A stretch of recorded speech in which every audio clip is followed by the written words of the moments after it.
Rocha e Silvana Leira. As duas são assistentes sociais do INSS e vão explicar um pouco para a gente como funciona o benefício de prestação continuada. A senhora poderia falar um pouco como é desenvolvido o seu trabalho dentro do INSS?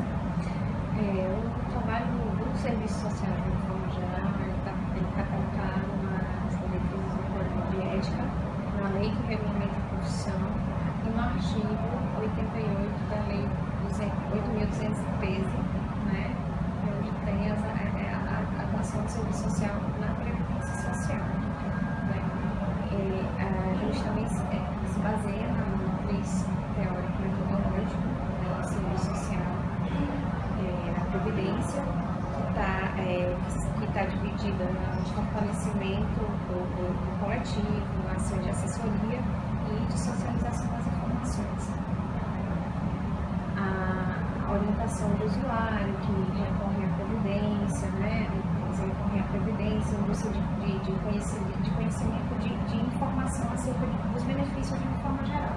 Os benefícios em geral da previdência social, né?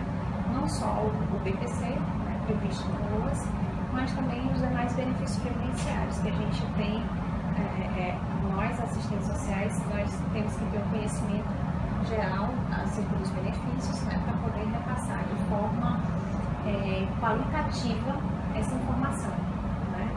Então, assim, não a partir da mera informação acerca do benefício, mas a informação qualitativa, para que o sujeito tenha conhecimento de seus direitos e que aí possa exercê-los de forma segura.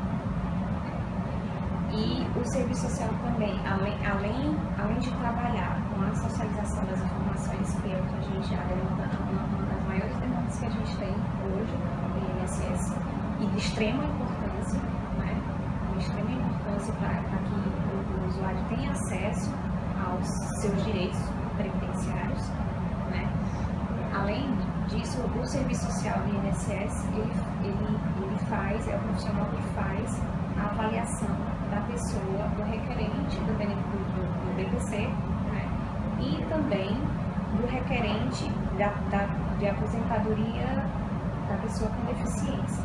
Uma legislação recente, de 2013, a Lei Complementar 142, que é a lei que prevê a aposentadoria da pessoa com deficiência, as pessoas seguradas do regime geral da Previdência Social, seja aquela que está no mercado de trabalho, trabalhando no mercado de trabalho dentro das cotas previstas para a pessoa com deficiência, seja aquela que não está no mercado de trabalho e que contribui de alguma forma com a Previdência Social.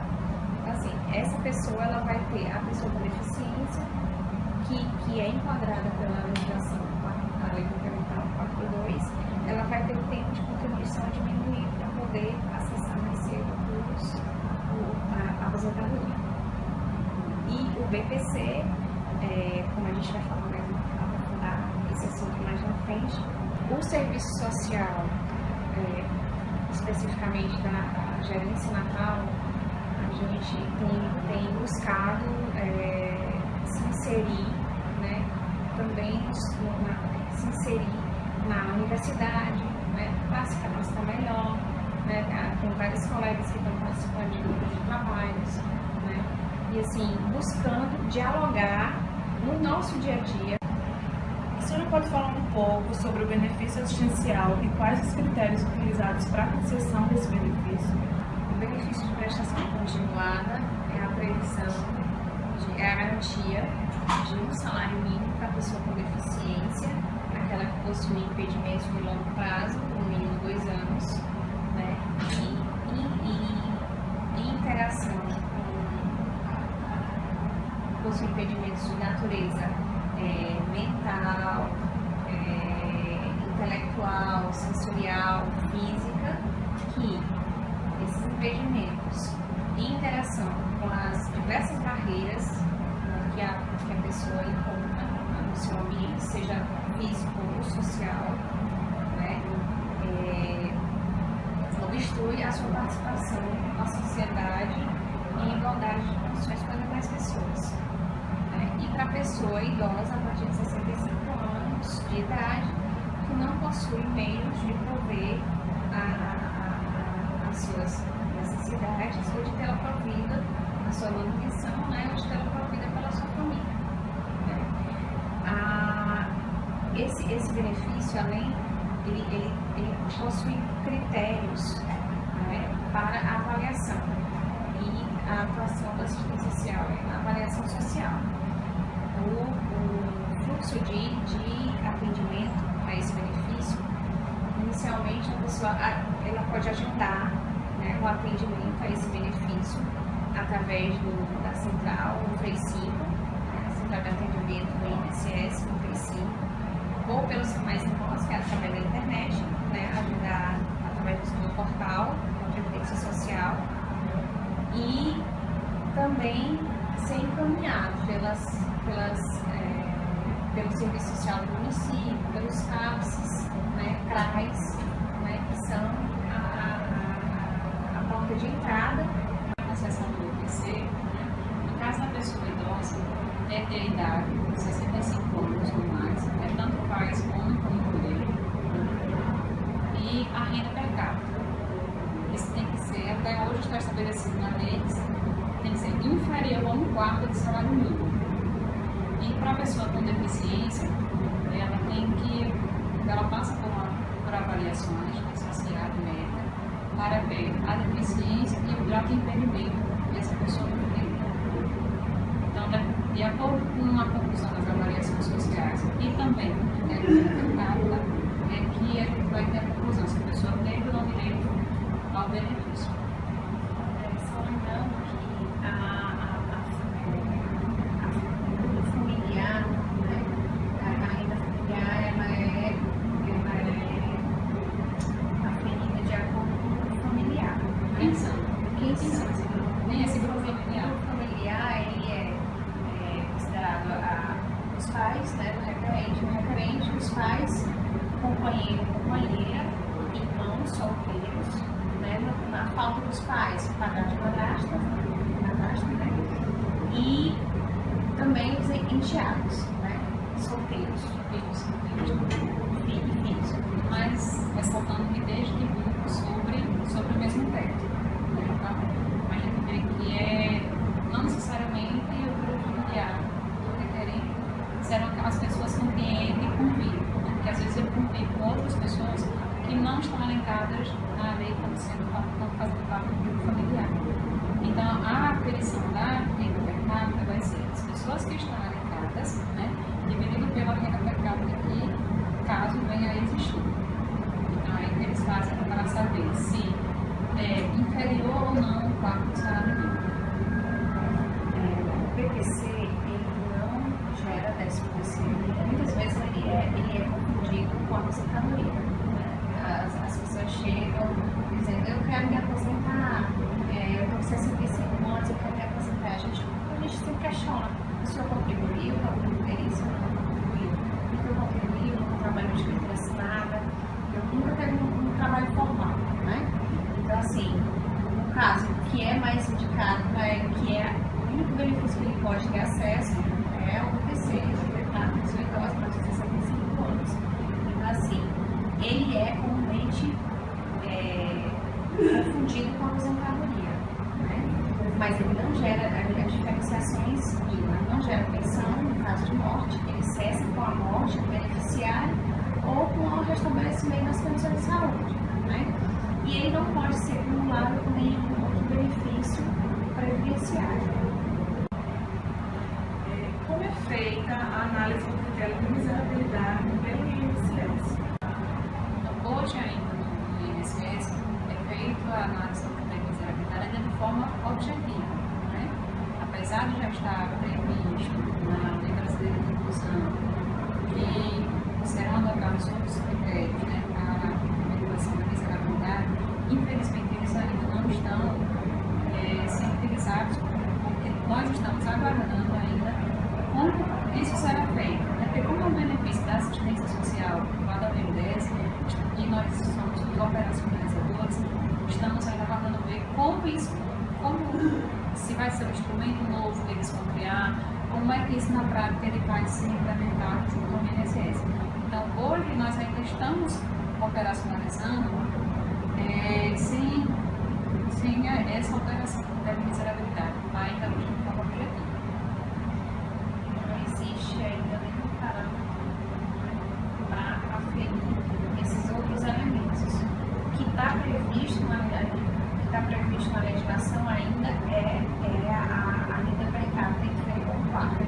Ao mesmo tempo que a legislação foi alterada, né, colocando que outros elementos poderiam ser levados em consideração na aferição desse poder de miserabilidade, ainda coexiste ainda o parágrafo 3º, que é a aferição com relação à renda per capita inferior ao quarto salário mínimo.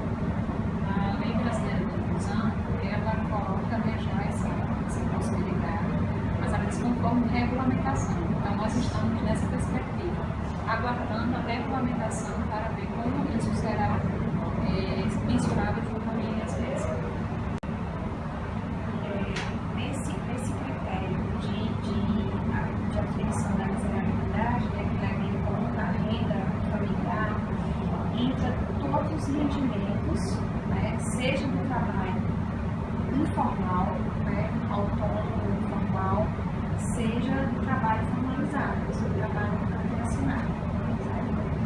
Não vai entrar para compor a renda familiar, não vai entrar os proventos, a renda proveniente do programa de transferência de renda para essa família, a renda proveniente de estágios, né, e da pessoa com deficiência.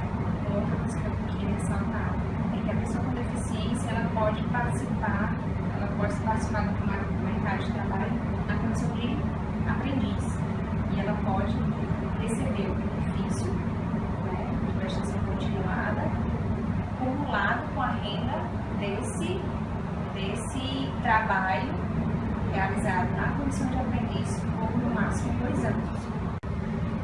O INSS, assim como os demais entes de administração pública, ele sofre com a burocratização. Como vocês acham que poderia se mudar essa realidade? Como tornar o INSS mais humanizado de forma a atender melhor a população?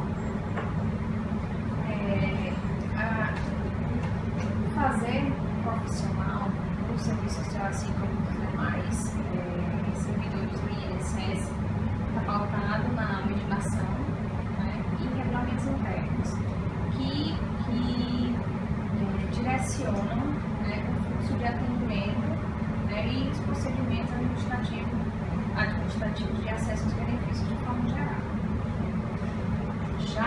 Já melhorou muito. Eu acho que a minha análise é bem positiva nesse sentido, de que já melhorou bastante. O INSS houve épocas, no passado muito distante, em que se tinha muitas filas na frente das agências para acessar as agências, e as pessoas precisavam madrugar, né, chegar de madrugada para atendimento no INSS. Hoje em dia não, hoje isso mudou, né?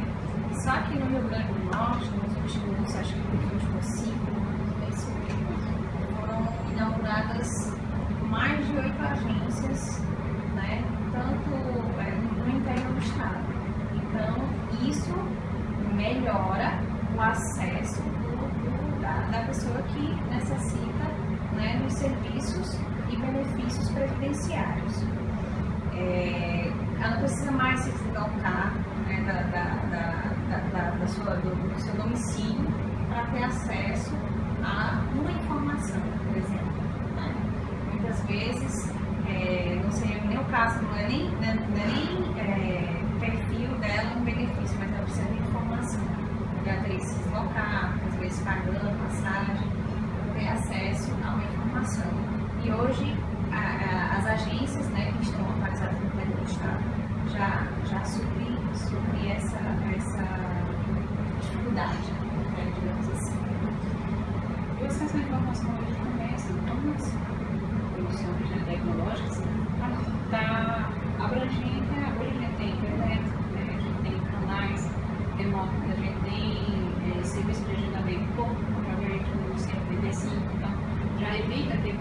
ferramenta para a pessoa para primeiro saber do benefício, depois vir marcar, depois vir para fazer a comunicação.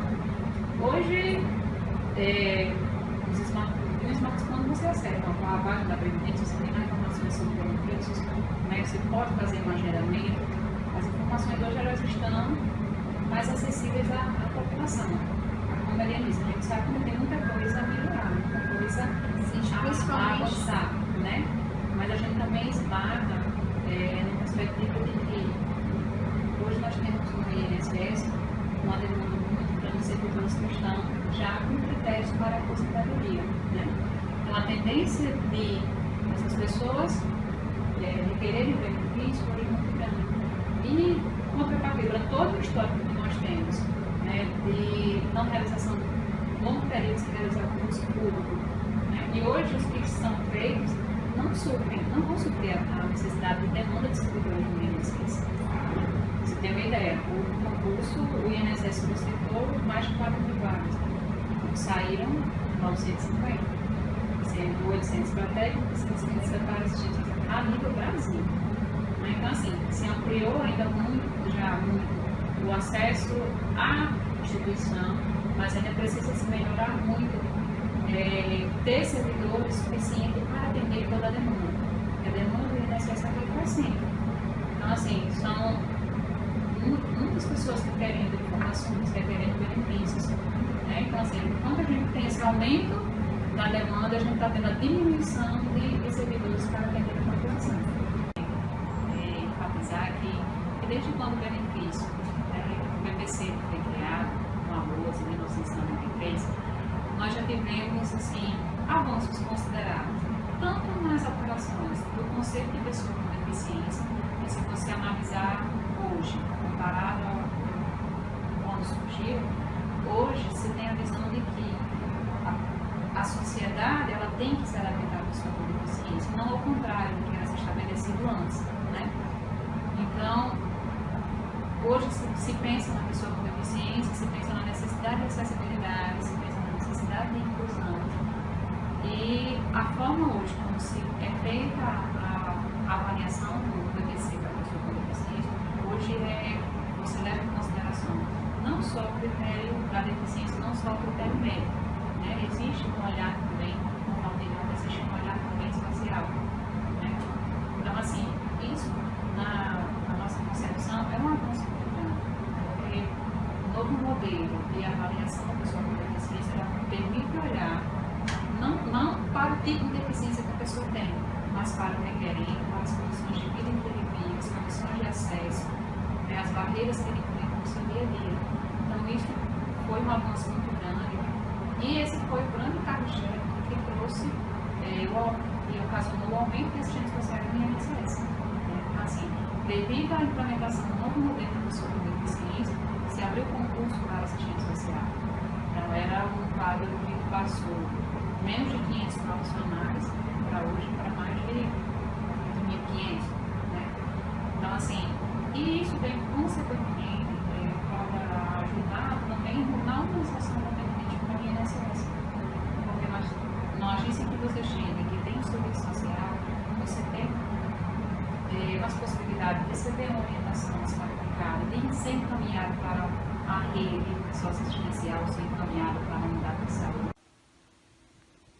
Estamos aqui com o juiz federal, o Dr. José Carlos Dantas, e ele vai falar um pouco para a gente como funciona o BPC dentro do judiciário. Dr. José Carlos, o parágrafo 3º do artigo 20 da LOAS, ele prevê uma renda mensal inferior a 1/4 do salário mínimo para que seja concedido o BPC. O INSS aplica esse critério de forma objetiva, no entendimento do senhor? Aplica, porém, a questão estaria ligado ao entendimento do Supremo que relativizou, né? Até porque do Poder Executivo, já que a lei remete à regulamentação por decreto, e não houve ainda a regulamentação por decreto, eles estão descumprindo ainda, certo? A lei, não estamos mais falando só de decisão do Supremo, que a decisão do Supremo, que reconsiderou a decisão anterior de controle concentrado, foi em controle difuso. Estaria ainda a depender de uma súmula vinculante, e nem mais é necessária essa súmula vinculante, já que o legislador acolheu o entendimento do Supremo para fazer valer uma garantia ampla e justa da miserabilidade, certo? Verificada em concreto. Então, o senhor acabou de falar justamente da alteração que a Lei 13.146 de 2015 trouxe a esses critérios da miserabilidade.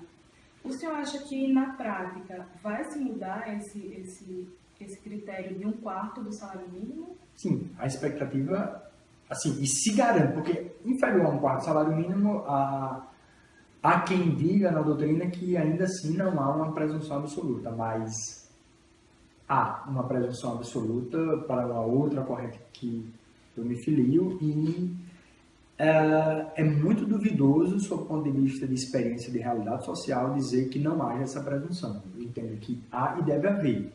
Né? Ter um outro critério, eu acho salutar. Agora, um critério mais justo, certo? Que seria justamente na linha do que o ministro Gilmar Mendes argumentou, certo? De parâmetros semelhantes ao de outros programas sociais, que seria até meio salário mínimo per capita. Então, esse critério é justo. Certo? Agora, numa concepção mais ampla de revisão da assistência social, até situações onde há dependência para os atos da vida diária, eu entendo que seria sim, justo e legítimo ter até a renda de um salário mínimo per capita. Estou falando de situações de total dependência de terceiro, como cegueira bilateral total. Estou falando de situações de tetraplégicos, estado vegetativo. Para esses casos, e um dos grandes problemas do BPC, que eu entendo, ele é muito rígido, certo? Que tenta estimular a capacidade contributiva da Previdência, porém ele está fora da realidade brasileira, da forma como está regulamentado, e essa definição, esse isolamento muito aberto que se deu tanto na renda como na incapacidade, que hoje é o conceito de impedimento, os dois foram relativizados. E os dois foram relativizados, tanto é que, como foi idealizado inicialmente para os atos da vida diária, certo? Seriam situações dramáticas. Certo? E depois se admitiu apenas o conceito de incapacidade laborativa para ser entendido como fato gerador para o BPC deficiente.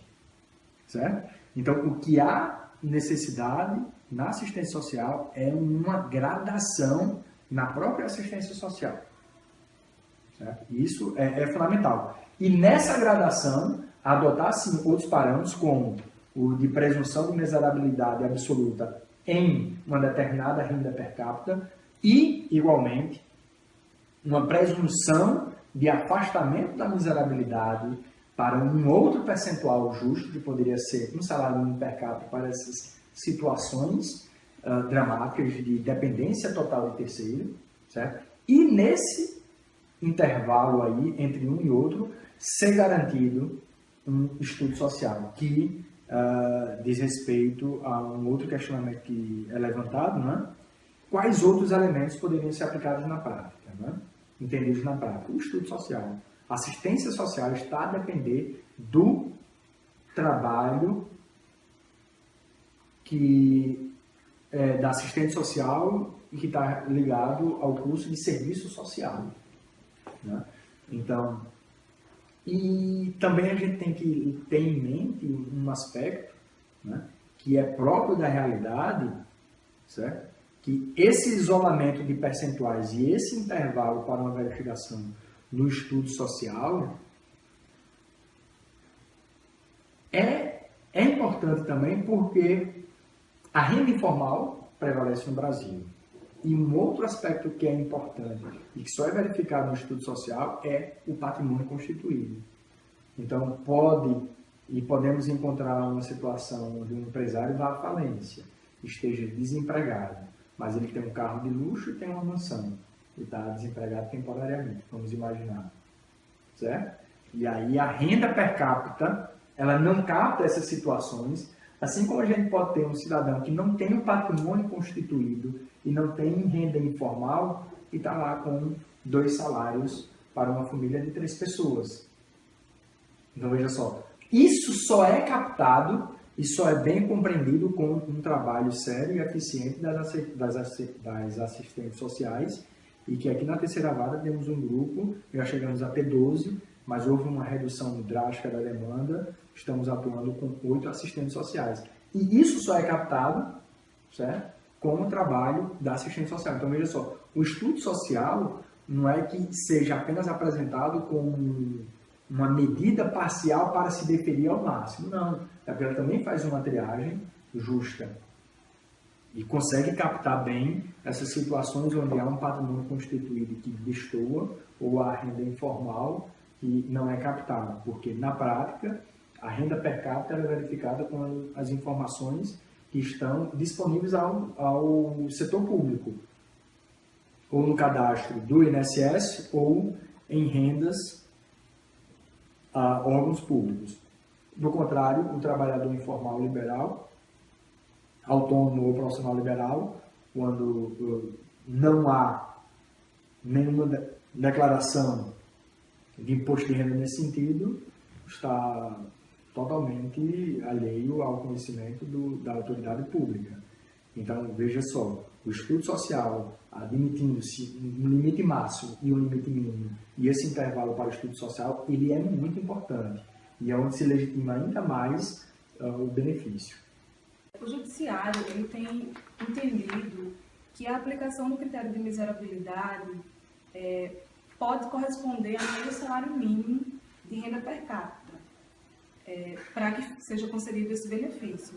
O senhor acha que a aplicação desse entendimento no âmbito administrativo não poderia reduzir o sofrimento e o tempo de espera daquelas pessoas que dependem desse benefício para sobreviver?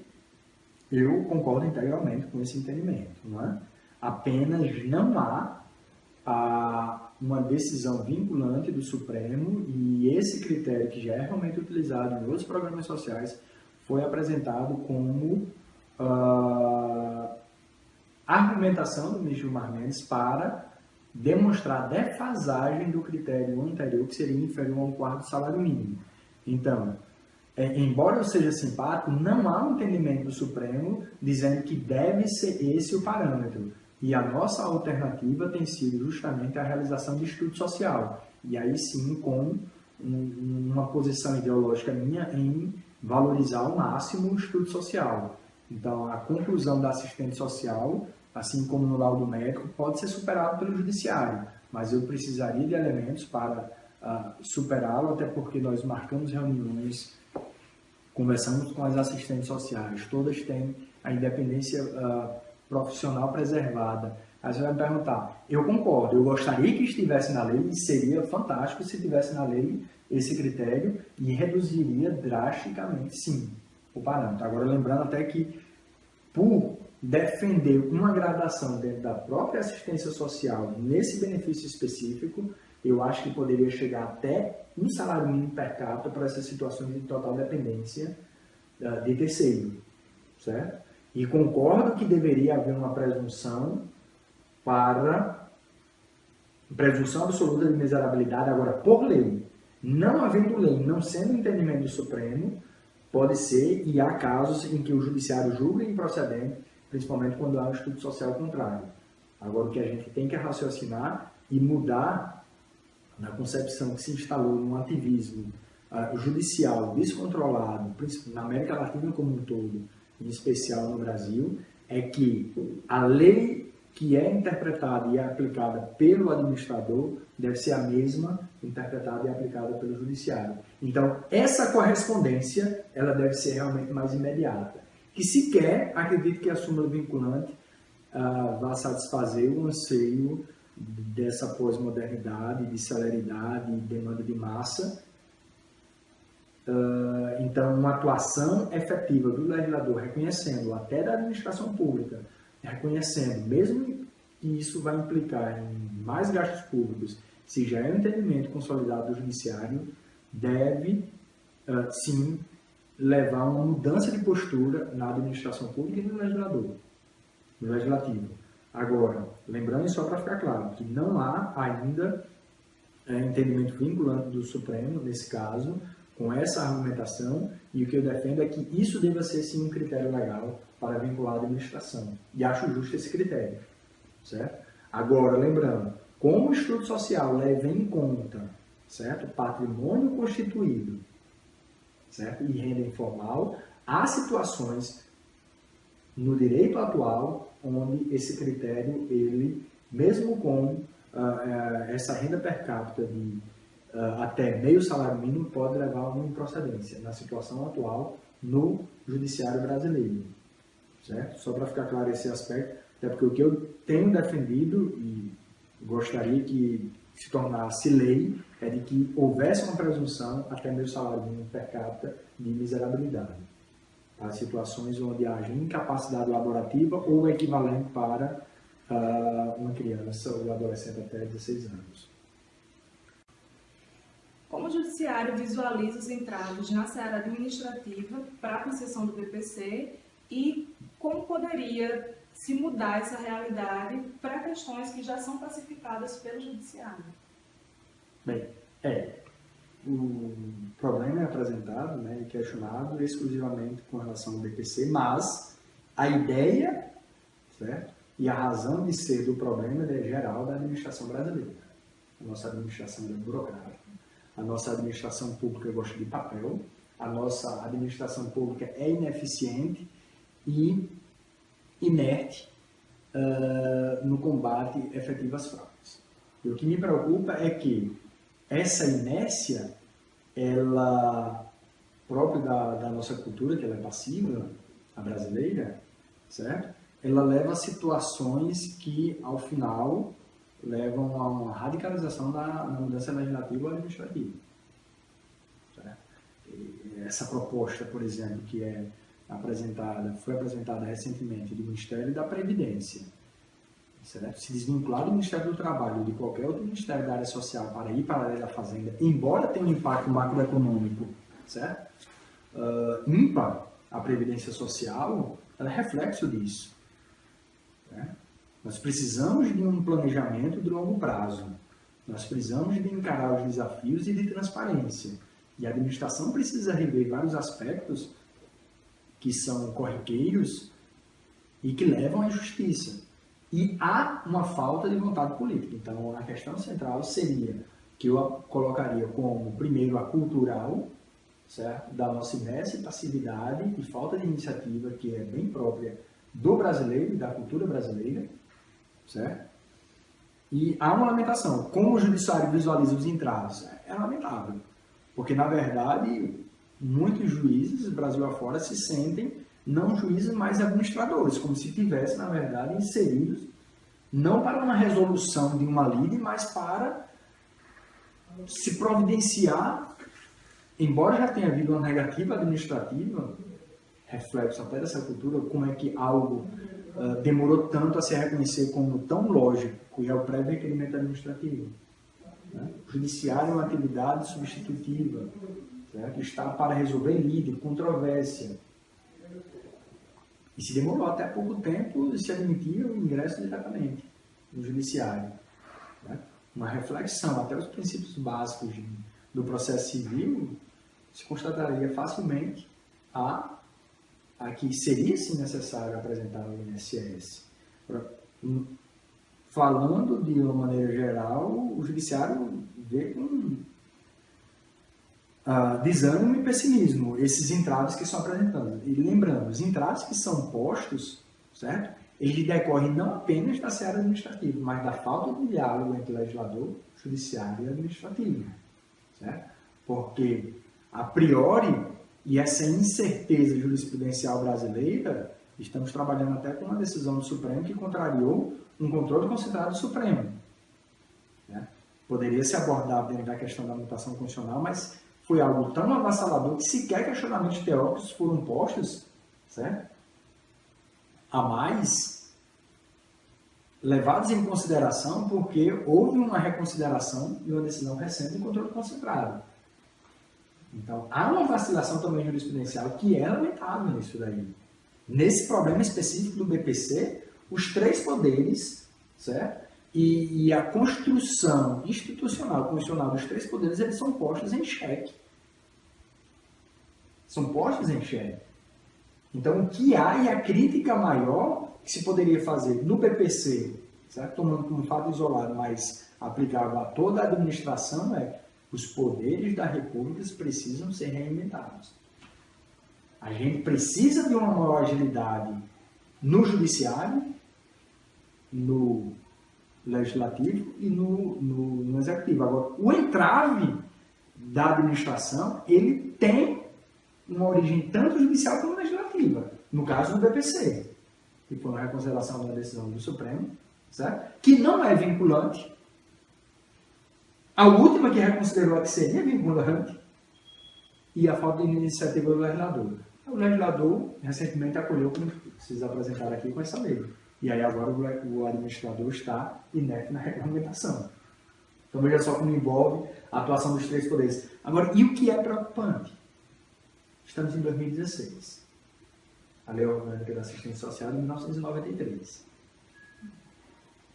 Então estamos aí, né, 23 anos depois, certo?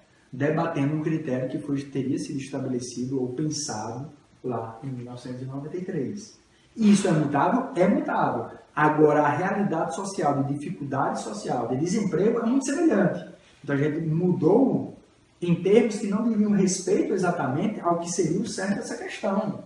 Apenas faltou uma vontade política e uma seriedade para encarar de frente o problema, que na minha visão é de uma expansão, sim, da assistência social. Uma expansão responsável. Quando a gente fala em expansão, não, a assistência social já está sendo tão combatida ideologicamente, moralmente, né? Mas o problema da assistência social não é como ela é pensada no Brasil, sim como ela é aplicada.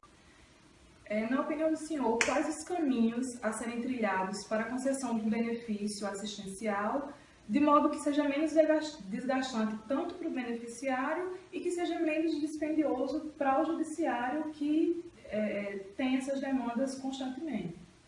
Bem, pela ótica do judiciário, dois pontos são fundamentais aqui. A efetividade do processo coletivo, certo? Em demanda previdenciária, que pode ser mais estimulada e mais debatida. E também dentro do judiciário, que é uma cultura recente que vai se aperfeiçoar e vai estar em questão, que é a cultura dos precedentes. Certo? A cultura dos precedentes. Algo que eu lamento é não termos, e já se levantou essa tese no Brasil, mas houve resistência por parte da OAB, seria a regulamentação de uma ação direta de legalidade, com algumas ponderações. Demanda repetitiva, demanda de repercussão, uma ação direta de legalidade no STJ, certo? Para antecipar e não esperar que 15 mil juízes no Brasil afora fiquem dando opinião, certo? E é interessante que haja manifestação judicial de primeira instância, isso aí eu concordo. Agora, eu não concordo com a eternização da divergência, da oscilação jurisprudencial. Então, isso não há. Ação direta de legalidade, se nós tivéssemos, seria algo primoroso e um aperfeiçoamento imenso para o judiciário brasileiro. E dentro do BPC, por exemplo, algo que estamos aqui 23 anos depois debatendo sobre o rigor do critério de impedimento, certo? E o rigor do critério da renda poderia ter sido otimizado de uma forma espetacular, e isso aqui poderia ser algo do passado e poderíamos estar pensando algo que vai ocorrer, eu acho, com os problemas sociais e econômicos de médio prazo, que é a gradação e uma nova estrutura para a assistência social. Isso, estamos longe de chegar a esse ponto. O que está no fundo do problema, tanto do rigor da assistência social, nada mais é do que a necessidade de uma justiça social equilibrada que repercute juridicamente e estruturalmente na assistência social como uma gradação. É como eu visualizo essa questão. Então, se o judiciário pode fazer a sua parte, tornando mais efetivo o processo coletivo e desafiando agora a cultura do precedente. Certo? E, no âmbito dos outros poderes, para que fique menos desgastante para o beneficiário, aí está dentro de um problema que é o cultural e político. Dentro desse caos político, por exemplo, que a gente vivencia hoje no Brasil e que não tem expectativa para melhoras nos próximos 2 anos, pelo menos, já que vai entrar numa situação de incerteza institucional, eu não consigo visualizar uma alternativa. A não ser o trabalho esforçado e dedicado, isolado de servidores, certo? De gerentes executivos do INSS, de assistentes sociais, do setor de perícia médica, agora sempre trabalhos isolados. Não há como esperar, no âmbito administrativo, certo? Uma mudança estrutural para tornar menos dolorosa e menos traumática essa via do reconhecimento do BPC. Eu não vejo a não ser algo pontual, isolado. Mas que há essa possibilidade, há. Certo? Porque o uso da entrevista social, que não gera dispêndio excessivo para o INSS, pode ser aperfeiçoado, consulta dados públicos. Agora, infelizmente, vem uma orientação para se analisar o mais rapidamente possível os benefícios, quando isso prejudica a qualidade. Então, estruturalmente, no âmbito administrativo, eu não vejo como se mudar. Agora, que há possibilidade de mudança de posturas pontualmente, isso aí haverá sempre. Agora não vai haver impacto. Então, é algo que, se o judiciário pressionar, principalmente para tornar mais claro essa questão da miserabilidade, pode se dar por uma ação coletiva, pode se dar pelos precedentes judiciais. Isso vai, para esse problema inicial que é posto para o sistema atual da Lei Orgânica da Assistência Social, vai ser uma evolução, mas ainda vai ficar muito a desejar. Vai ficar muito a desejar porque o critério ainda é rigoroso e nós não encaramos de frente a questão de como fazer a transição entre uma estrutura assistencial e uma estrutura previdenciária. Elas são postas de maneiras distantes e isoladas. Não pode contribuir, não está nesse rigor legal da assistência social, você está fora, certo? De qualquer cobertura. Isso também é lamentável. No status legislativo nós não temos alternativa, certo? Então, a assistência social como um todo, e o BPC é o principal benefício da assistência social, certo? Ela demanda uma reflexão e um amadurecimento de longo prazo. As reformas, essas mini-reformas, que não foram reformas numa visão teórica rigorosa, não foram reformas da Previdência, certo? Elas tumultuaram de maneira muito evidente o sistema previdenciário e demonstraram a pressa e o conflito que há entre o econômico, fraude, justiça social, certo? E necessidade de cobertura. Então, e não é bom que seja apressada essa reforma.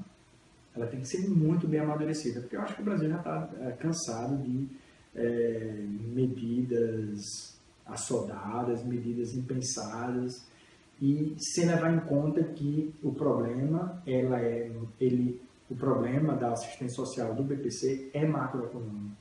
Não só macroeconômico, ele é estrutural dentro da sociedade. Então, não pode ser apressado. E, a não ser uma reflexão de longo prazo, na esfera administrativa e legislativa, eu não teria nada a mencionar. Apenas pontualmente.